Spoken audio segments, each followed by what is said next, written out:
The foldable iPhone is a hot topic right now. Not to mention that intrepid engineers merged an iPhone 10 with a Motorola Razr to make a DIY foldable iPhone that actually works. Reports also say that while Apple is developing tech for foldable devices, it might make a foldable iPad or Mac before the foldable iPhone even arrives. That is, if it anyway makes a foldable iPhone at all. The traditional phones are still selling incredibly well after all.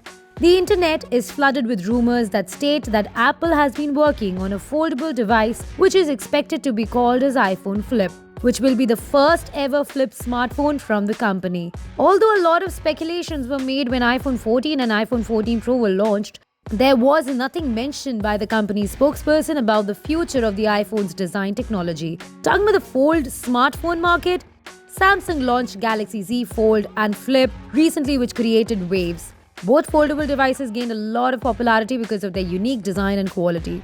There are still speculation when it comes to Apple's foldable handset, but the company has made no such statement for the same as of yet.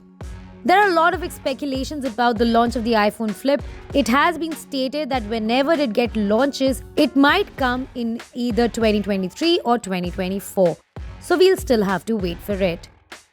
That's all in this video. Thanks for watching.